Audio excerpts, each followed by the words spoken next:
Hello everyone, good morning. बहुत दिनों बाद a day in my life का वीडियो मैं कर रही हूँ। Actually a day in OT कह सकते हैं कि आज बहुत सारे ओटी शेड्यूल्ड है। सब ऑब्स ओटी हैं, सब LSCS हैं, लेकिन कितने सारे अभी मैं आपको ओटी लिस्ट का बोर्ड दिखाऊंगी, फिर आपको पता चलेगा। Will go through it.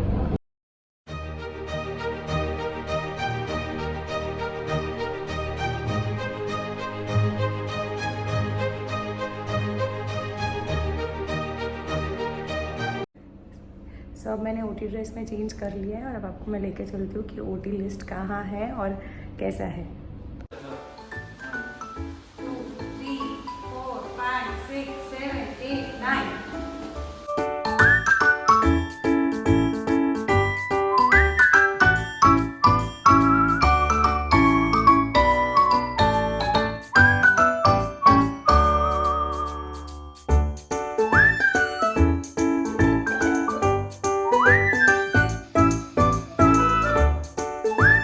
आपने देख लिया है कि फर्स्ट CS हो गया है and it is just like a relay race. अभी हम सेकंड CS की तरफ जा रहे हैं, तो वहाँ से आपको मिलते हैं सेकंड बेबी के साथ। फर्स्ट बेबी प्राइमरी ब्रीच था, इसलिए आपने देखा होगा कि बच्चा उल्टा डिलीवर हुआ है। उसके पैर नीचे थे और सर ऊपर था, इसलिए पहला बच्चा होता है और उल्टा होता था, सिजेरियन ही करना पड़ता है। तो आप देखेंगे कि हम सेकेंड पे जा रहे हैं।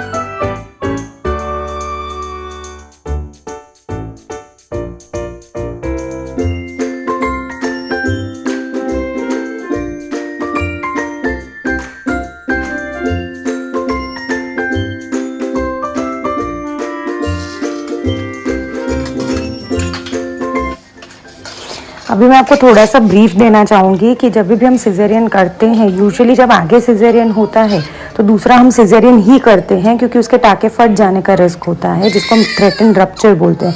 तो आज के जितने ओटीज पोस्टेड थे उसमें around 7 to 8 OTs previous caesarean या प्रीवियस 2 सिजेरियन के थे, जिसको थ्रेटन रप्चर का डर था।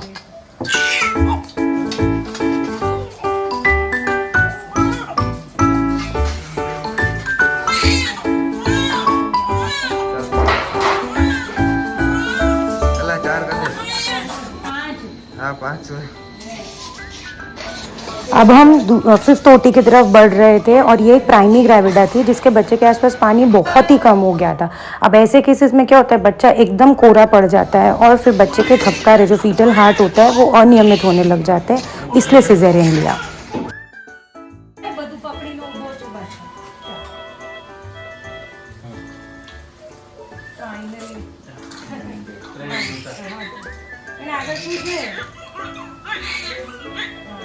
ऊपर ले गया पर ब्लड आ रहा है। उधर है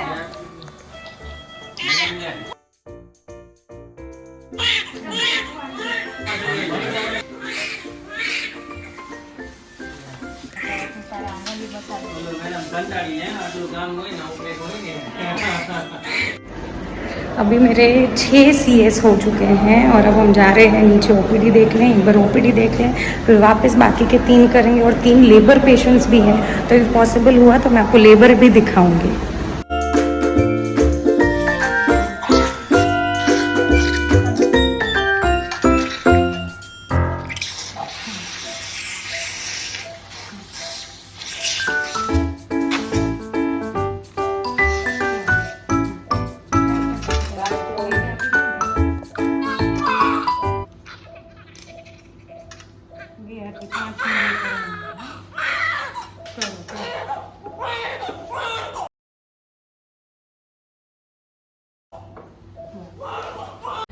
अब जैसे आपने देखा कि 7 सर्जरीज हो चुकी है, OPD भी देख लिया, अब हम वापस OT में जा रहे हैं और अब बाकी की 2 सर्जरीज कर रहे हैं, दैट इज सिजेरियन।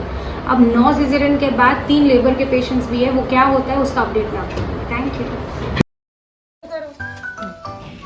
अगर आपने वीडियो यहाँ तक देखा है तो अब आप बताइए कि ये मैं कौन से नंबर का सिजेरियन कर रही हूँ।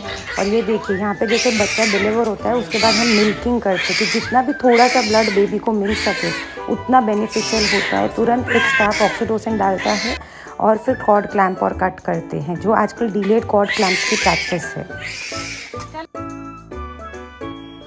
ये अब हमारी ट्रॉली रेडी है फॉर द नेक्स्ट ओटी और इसमें सारे इंस्ट्रूमेंट्स, बीटाडिन, स्टेरिलियम, मॉप्स सब हम काउंट करके लेते हैं। इवन जैसे ही ओटी ख़त्म होता है हम काउंट करते हैं। ये आप देख सकते हैं कि कैसे हम यूट्रस पे लेयर वाइज लेयर इंसिजन रखते हैं और फिर बेबी डिलीवर कराते हैं।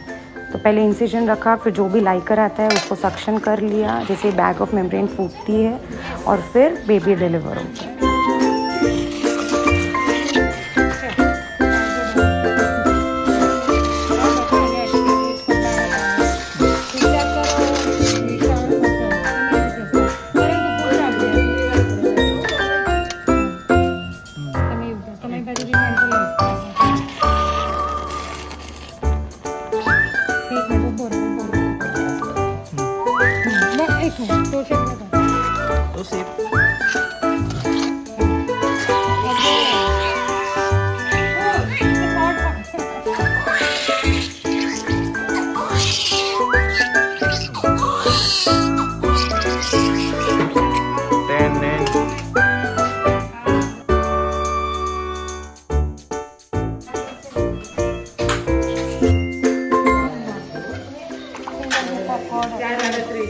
और जैसे मैंने आपको बोला था कि 9 तो मेरे प्लान्ड ओटी थे, लेकिन बाकी के 3 जो लेबर में थे उसमें से हुआ कि जो एक का प्राइमी ग्रेविडा था उसके बच्चे ने पेट में पॉटी कर दी थी, MSL जिसको हम बोलते हैं, इसलिए हमको इमीडिएटली सिजेरियन लेना पड़ा।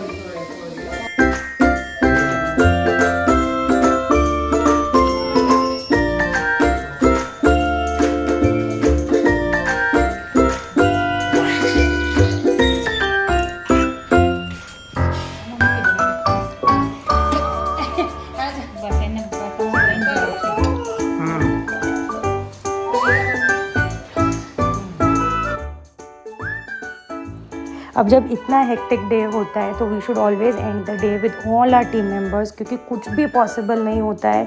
एक सिंगल गायनेकोलॉजिस्ट कुछ नहीं कर सकता है, या एक एनेस्थेटिस्ट या एक paediatrician. It is all with the help of the team members, may it be ward staff, may it be OT staff. सबके साथ मिलकर ही हम एक टीम बनाते हैं, तो ही हम सक्सेसफुल सर्जरीज एंड डिलीवरीज करा सकते हैं। So I am so thankful and grateful to my team कि जैसे ही ख़त्म हुआ मैंने सोचा let's just have food and just refresh ourselves, इसलिए सबके लिए हमने मंगाया। If you like the video kindly like, share, subscribe and thank you, bye.